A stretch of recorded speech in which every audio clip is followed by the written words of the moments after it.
Assalamualaikum warahmatullahi wabarakatuh. Kembali lagi di podcast Sampul Said. Hari ini kita langsung datang ke tempat meramu SKPD yang ada di Kabupaten Penajam Pasir Utara. Langsung aja, nggak usah panjang kali lebar. Hari ini kita datang langsung ke Bapelitbang Penajam Pasir Utara. Sebelum saya memulai, saya minta Abang perkenal karena ini pakai perangkat berbeda. Kalau di beberapa dinas itu biasanya kepalanya doang gitu ya. Tapi hari ini datang dengan kepala plus sekretarisnya. Ya, ini keren nih. Walaupun juga dinas apa ya, kemarin kita sempat itu di dinas perikanan. Kita sempat juga di bareng dengan teman-teman. Tapi hari ini beliau datang dengan kepala sekaligus sekretaris. Nah, sebelum itu saya persilakan untuk perkenalkan diri dulu, Bang. Baik, ya Bang Said, ya perkenalkan saya Ade Rianto Embong Bulan. Saat ini secara definitif saya adalah Kepala Bagian Administrasi Pembangunan, namun dipercaya untuk sebagai PLT, Kepala Bapelitbang Kabupaten Penajam Pasir Utara. Nah saat ini saya manggil juga nih Pak Sekretaris, mendampingi lah ya. Ya, silakan Pak Sekretaris.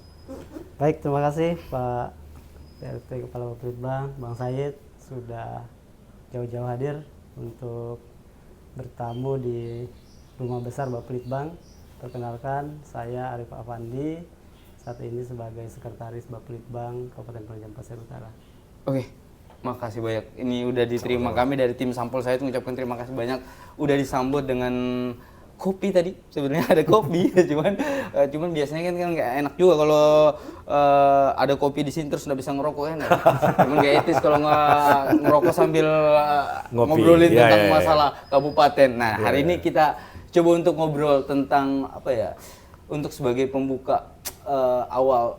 Ini publik kan taunya Bapelitbang itu hanya merencanakan gitu ya, merencanakan atau mengkaji sesuatu sebelum semua itu dimasak oleh SKPD. Analoginya begitulah kalau sebenarnya itu dibentuk seperti makanan. Apa sih, Pak? Tugasnya Bapelitbang ini apa gitu kan gitu. Apa tugasnya, Pak? Ya, secara umum sebagaimana nomenklatur yang ada ya, Badan Perencanaan, Penelitian dan Pengembangan ya. Jadi kami bertugas untuk melakukan perencanaan pembangunan daerah dalam hal ini. Kemudian ada penelitian, itu menjadi bagian terintegrasi dari tahapan perencanaan khususnya teknokratik ya di dalam dokumen perencanaan tersebut. Dan pengembangan ya tentunya kami juga bertanggung jawab bagaimana perencanaan ini bisa secara berkesinambungan ya berjalan sehingga tujuan akhirnya kalau dalam periodisasi pencapaian visi misi Bupati dan Wakil Bupati Penajam Pasir Utara. Secara singkat kira-kira seperti itu. Ini menarik banget ya menurut saya. Karena ini adalah OPD yang harusnya dan harus gitu ya mampu menerjemahkan apa yang menjadi keinginan seorang bupati dan wakil bupati. Ya kan, bupati dan wakil bupati ya, karena ini kan prakteknya satu paket gitu.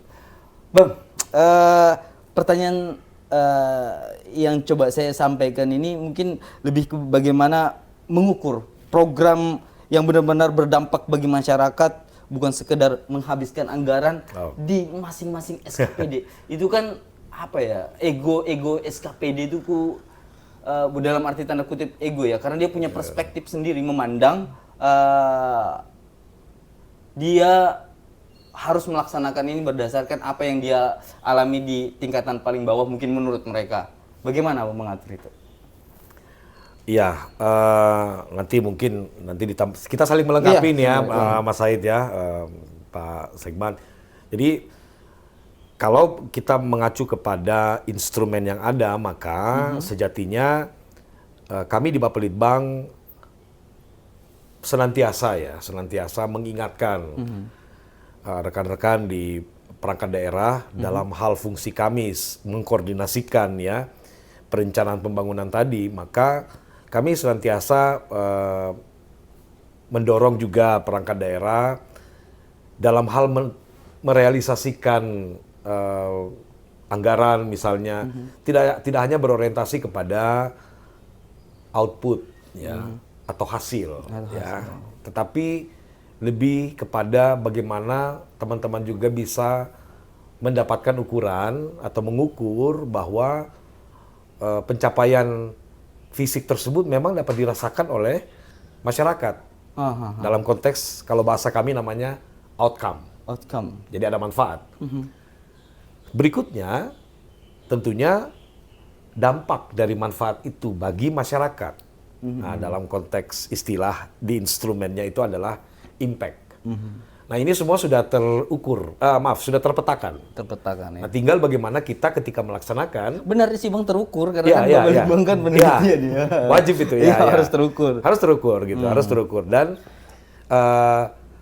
ya itu kembali lagi bahwa tidak hanya berorientasi kepada realisasi. Ya. Tetapi bagaimana kegiatan itu memang betul-betul bisa dirasakan masyarakat dan dampaknya bagi setelah dirasakan itu apa? Entah wah terjadi peningkatan ekonomi, terjadi kesehatan yang meningkat, goals-nya pendidikan. tidak hanya goals itu selesai dikerjakan, tapi ada goals besar yang harus dicapai. Betul. Sehingga pertimbangan-pertimbangan Bapelibang mengalokasikan anggaran. Karena sebenarnya kan SKPD, ini koreksi saya ketika saya memang salah Bang. SKPD itu sudah dipersiapkan menu ini, masaknya ini, Betul. cara masaknya suhunya segini. Betul. Nah, logikanya ini logikanya begitu Bang ya. Ya. Kemudian ya seperti dialog diskusi kita sebelumnya Bang, bahwa ya setiap kepala kan berbeda, mindset atau cara berpikirnya berbeda, mengartikan, menginterpretasikan sesuatu itu berbeda tentang apa yang diinginkannya. Ini menjadi sebuah problem tersendiri, tapi saya pikir dengan konsep kolaborasi yang dibawa oleh Pak Bupati, harusnya ini bisa menerjemahkan. Nah, kata menerjemahkan apa yang menjadi keinginan seorang bupati, ini menjadi beban besar. Berat nggak sih Bang ngadapin, menginterpretasikan? Karena yang dihadapi SKPD, keluhan apa yang biasa Abang dapatkan untuk menginterpretasi apa yang keinginan dan merealisasikannya ke tingkatan SKPD? Ya, kita kembali kepada histori ya. Pada saat kampanye awal, ini kan juga sudah terdokumentasi ya di KPU, dan kemudian pasca kemudian ada menang ya. Kami bertugas untuk menyusun dokumen perencanaan. Nah, di sini sudah di breakdown. Ini sudah di breakdown kampanye apa yang disampaikan, janji-janji kampanye segala macam itu sudah di breakdown. Nah, hasilnya adalah dokumen RPJMD. Nah, dari dokumen RPJMD kemudian ya diimplementasikan penyusunan Renstra ya, rencana strategis oleh perangkat daerah. Nah, harapan kami sebenarnya simple. Bagaimana kita mentaati. Mentaati nih. Ya, kita mentaati nih. Kita mentaati kesepakatan yang sudah kita buat kan ya, kira-kira seperti itu. Kita udah buat nih dokumen perencanaan. Kita udah sepakati juga nih. Sudah ada perdanya. Kemudian diturunkan menjadi Renstra, ada perbubnya. Jelas banget ya. Renstra juga itu berdasarkan pemetaan dari perangkat daerah. Dan RPJMD kami bentuk, kami buat. Kemudian Renstra juga dibuat oleh perangkat daerah. Semuanya terpetakan atau terkeskeding ya istilah kami itu dengan RPJMD. Nah, ini semua sudah disiapkan, sudah memiliki legal draft ya untuk itu. Nah, sekarang bagaimana kita komitmen lah, berkomitmen dengan apa yang kita gitu. Yang sudah kita sepakati, iya, yang sudah benar. tersepakati. Iya betul, kita ikuti saja. Memang kalau ditanya tantangannya, tentunya saya kira juga Pak Sekban juga sepakat lah ya. Ini kan secara global ya, se-Indonesia lah ya, bahwa kapasitas fiskal lah kemudian yang menjadi tantangan. Sekali lagi bukan hambatan. Bukan hambatan. Lebih kepada tantangan. Asik. Bukan hambatan, ya. Lebih ke tantangan. Ya. Hari ini bagaimana kita berformula dengan kondisi terjepitnya kita. Iya. Saya bilang terjepit Bang ya, karena memang saya lihat bahwa kita nggak bisa tutup mata. Realitanya kondisi lapangan hari ini, kondisi kita tidak sedang baik-baik saja begitu. Begitu Bang ya? Iya. Bisa ditambahkan mungkin Pak Sekban. Jadi Pak Sekban. Ya itu tadi bahwa konteksnya, saya yakin bahwa ini bukan hambatan, lebih kepada tantangan. Bagaimana Pak Sekben menanggapi menginterpretasikan apa yang menjadi sebuah keinginan bupati dan dijabarkan ke SKPD. Iya, pada prinsipnya menyampaikan tadi Pak Kaban kan, role-nya sudah jelas seperti itu. Jadi dari program visi misi calon itu yang kita tuangkan ke dalam visi misi RPJMD yang kita susun untuk jangka waktu 5 tahun. Walaupun memang dalam RPJMD ini kan ada induknya juga dokumen perencanaan jangka panjang 20 tahun ya, RPJPD.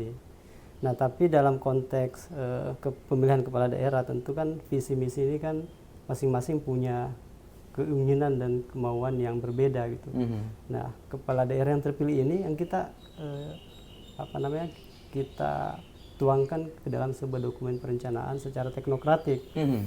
Nah, inilah yang menjadi saat ini visi misi RPJMD sesuai dengan visi beliau saat ini adalah berkolaborasi membangun penajam pasir utara yang maju, unggul, berdaya saing sebagai gerbang ibu kota Nusantara.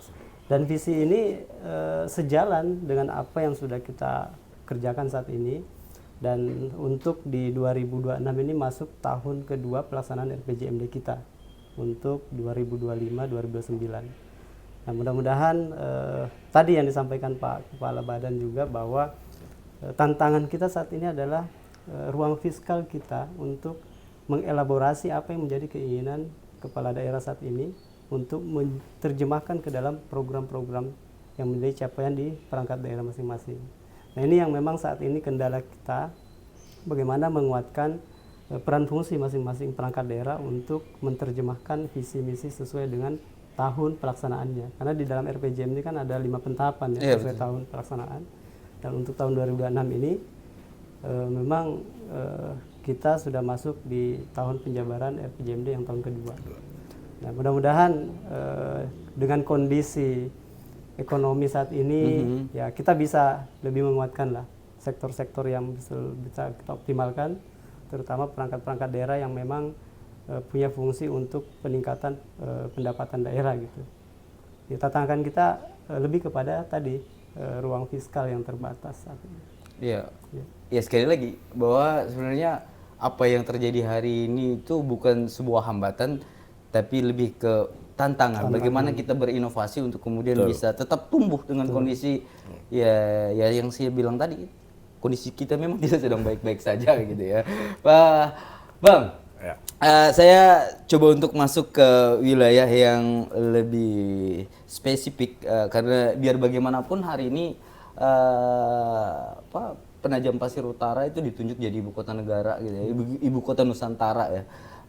Efek domino yang kemudian dihasilkan itu akan besar. Bagaimana kemudian Bapak Litbang menangkap kondisi atau potensi ini, potensi yang hari ini ada, karena menerjemahkan, menyingkronkan daerah kita dengan daerah yang tiba-tiba jadi kota raksasa di sana, gitu, Bang. Ya, oke. Saya dulu ya, nanti dilanjutkan. Biar ditambahkan saling melengkapi lah ya. Ya. Jadi ya betul saja dan kami sepakat ya, kami setuju bahwa keberadaan IKN itu tentunya menjadi peluang ya, menjadi daya tarik ya bagi keberlanjutan pembangunan, tentunya bagi pencapaian mimpi-mimpi ya kepala daerah secara khusus bagi Kabupaten Penajam Pasir Utara. Dan pertanyaannya bagaimana kami menangkap, bagaimana kita mencoba mengelaborasikan program nasional di mana PSN itu kan PSN tuh di IKN. Terus kita seperti apa? Nah, dalam hal ini tentunya kita berupaya untuk mengurangi disparitas yang terjadi, pembangunan yang ada. Betul. Upaya itu mungkin saja belum membuahkan hasil yang optimal, ya. Tetapi bukan berarti tidak ada hasil, belum optimal saja. Nah, kami sudah juga berdasarkan arahan ya tentunya, kemudian tindak Sudah ada lanjut. kajian-kajian tidak terkait tentang masalah kondisi itu di Bapak Litbang? Kalau kajian untuk IKN, ya sudah ada.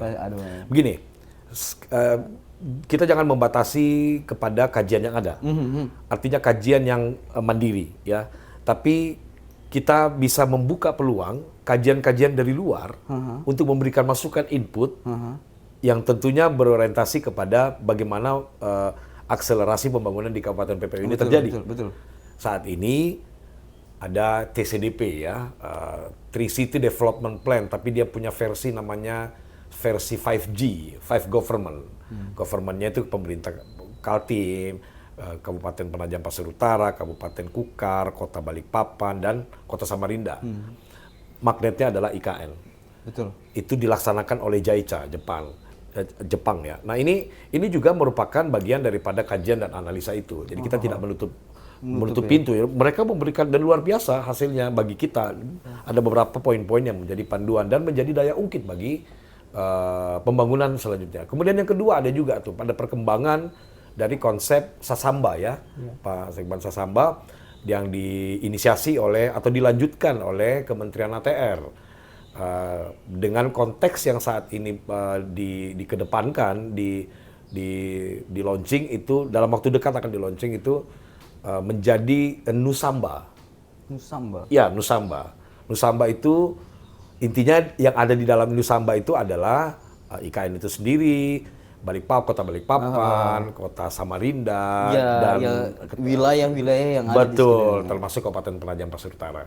Bang, Gitu. ya saya menarik betul ya, karena apa ya? Mungkin terkesan kecil didengar ketika bicara tentang badan, tapi meramu secara keseluruhan ini bukan sesuatu yang gampang menurut saya. Belum lagi berhadapan dengan ego-ego SKPD.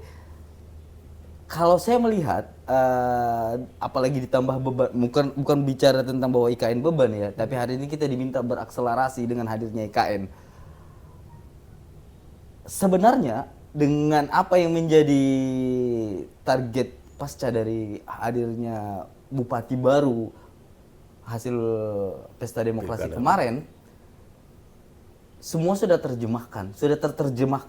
Tinggal bagaimana SKPD melaksanakan, begitu ya. Nah, artinya kenapa kondisi saat ini masih ada hal yang menurut saya, menurut sudut pandang kami di lapangan, ketidaksesuaian yang diinginkan oleh arah juang SKPD berbeda dengan Bapelitbang, bahkan mungkin ada suara-suara sumbang. Bagaimana Bang menanggapin itu?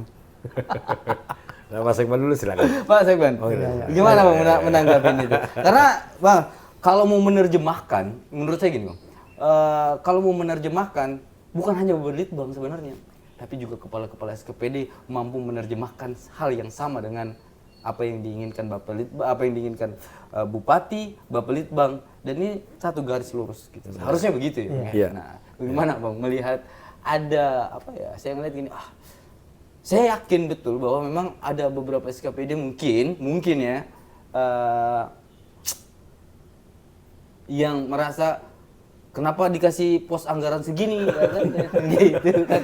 Gimana itu Bang? Iya, ini isu yang menarik, Iya, hal yang menarik. Tapi realita begitu gitu ya. Dan memang realita dan kondisinya seperti itu. Memang dalam merumuskan sebuah kebijakan perencanaan penganggaran pembangunan ya, karena kita ini dalam tahap konteks perencanaan APBD itu, Bapelitbang itu masuk di sisi perencanaannya. Jadi ada tahapan perencanaan yang kita susun berdasarkan dokumen tadi. Dokumen induk kita itu adalah RPJMD. Kita turunkan menjadi RKPD. Nah, RKPD ini yang masuk dalam program tahunan yang menerjemahkan apa yang akan dicapai visi misi sasaran pembangunan dalam tahun berjalan. Nah, sementara saat ini konsep penyusunan anggaran kita ini kan kita susun tahun sebelumnya sebelum masuk tahun anggaran berikutnya. Nah, untuk yang tahun 2026 sendiri dalam kondisi yang kita tuangkan dalam dokumen APBD saat ini kan kita melihat belum semuanya bisa kita optimalkan pelaksanaannya. Nah, dalam kondisi ini juga tentu pasti kita berbeda pandang, berdinamika juga dalam kebijakan nasional yang harus kita laksanakan juga. Jadi dalam penyusunan anggaran itu bukan hanya menyesuaikan keinginan daerah saja, tapi kita punya bagaimana sinkronisasi program pemerintah pusat, provinsi, dan daerah. Mumet banget ya jadi Bapelitbang ya. Mumet banget jadi Bapelitbang ya. Nah, kemudian ada program yang memang harus ditetapkan di setiap SKPD namanya SPM ya, standar pelayanan minimal, dan ini yang wajib pelayanan dasar. Nah, untuk saat ini dalam postur APBD kita ini betul-betul sangat minim sebenarnya. Eh. Dalam konsep kita di tahun 2004 itu adalah nilai APBD kita yang tertinggi yang pernah kita capai di angka 3,2 triliun. Dalam tahun 2025 kemarin terdistorsi turun dari 2,6 menjadi 2,2 penyesuaian efisiensi kemarin. Di tahun 2020 ini betul-betul nyaris jadi 1,8. 1,6 menjadi 1,8 per kada kemarin. Nah ini pun beban-beban belanja kita yang tahun kemarin masih banyak yang belum diselesaikan. Belum diselesaikan. Nah inilah yang harusnya konsepsi yang dipahami teman-teman perangkat daerah, bahwa merumuskan sebuah kebijakan pembangunan dalam konsep APBD itu tidak semudah itu, karena satu yang kita jadi kunci bahwa Kabupaten Penajam Pasir Utara ini masih bergantung 90% itu dari dana transfer pusat ke daerah. Nah kalau ini sebenarnya konsepsi ini dipahami teman-teman perangkat daerah, saya rasa pemikiran kita sama, bahwa kita mari sama-sama nih mendorong supaya pertumbuhan ekonomi yang dielaborasi dikerjakan oleh masing-masing OPD ini sesuai fungsinya, ini sama-sama kita dorong meningkatkan ekonomi di tingkat bawah. Di tingkatan bawah. Bang Said, jadi gini, saya tambahkan ya. Iya. Kami di tahapan perencanaan, tapi merupakan ya mungkin kalau kami juga di SKPD sama juga mungkin sama merasakan hal seperti itu ya kan. Bisa jadi hal gitu ya. Hanya saja tentunya. Tapi lebih bagusnya mungkin saya tahu rasanya di sana begitu. Kira-kira begitu. Jadi aneh kalau seandainya bilang kalau sudah pernah di sini tapi masih mengeluh gitu ya. Artinya memang begini, itu wajar. Wajar sekali. Good. Dan saya yakin bahwa dari teman-teman di tataran kepala perangkat daerah juga sebenarnya memahami bahwa ada fiskal yang sangat terbatas. Kemudian yang ada adalah membandingkan dengan misalnya yang sebelum dan lain-lain. Tetapi yang paling inti yang ingin saya sampaikan juga sekalian untuk penyampaian ini, bahwa tidak perlu ragu. Tidak perlu artinya jangan terlalu ragu lah ya. Ini masih dalam tahapan perencanaan. Skema dan rangkaiannya masih cukup panjang. Nah, kembali lagi, sejauh mana perangkat daerah mampu memberikan advokasi terhadap apa yang dia dapat lakukan untuk mewujudkan cita-cita visi misi bagi pembangunan. Nanti dan tahap penganggaran, nanti teman-teman di BK yang meramu. Jadi yang dielukan kan masalah anggarannya kurang. Kami ini tahapan perencanaan. Bukan penganggaran. Belum tahap penganggaran. Sehingga pagu yang kami sebar pun sifatnya indikatif. Indikatif. Begitu. Kira-kira begitu. Mantap. Bang, izin Bang, saya panggil Abang karena lebih enjoy ya. Karena menurut saya ini menarik banget ya. Karena pusat utama itu adalah Bapak Litbang, karena Bapak Litbang yang terlalu sering dijadikan kambing hitam. Kambing hitam. Ini Bapak Litbang kita, mungkin dia punya persepsi sendiri bagaimana mewujudkan apa yang menjadi sebuah keinginan bupati, kemudian terbatas dengan kondisi realita. Kita mesti buka mata memang bahwa hari ini kondisi kita tidak sedang baik-baik saja, dalam arti tanda kutip bahwa memang ada kondisi pendapat fiskal kita yang hari ini mungkin berkurang lah ini ya. Dan kita berharap ini bisa cepat membaik lah. Amin. Dan kita tetap dapat makan gratis mungkin. Bang, dengan besarnya perhatian pemerintah pusat ke IKN, saya coba tarik ke IKN, bagaimana Bapak Litbang memastikan program ini berkolaborasi. Apa yang Abang tangkap dari semua carut marut, saya gabungkan secara keseluruhan, bagaimana Abang menangkap kondisi. Saya aja dengan apa yang Abang petakan, kepala saya sudah mulai sakit di sini. Sudah mulai sakit di sini. Bagaimana Abang menangkap potensi ini agar betul-betul tadi goals utamanya adalah Bapak Litbang bagaimana menghasilkan peningkatan ekonomi di tingkatan bawah dan kesejahteraan untuk masyarakat. Pastinya begitu ya. Kan kita goals kita masaknya itu yang penting dia kenyang deh kan gitu. Oke, bagaimana Bang?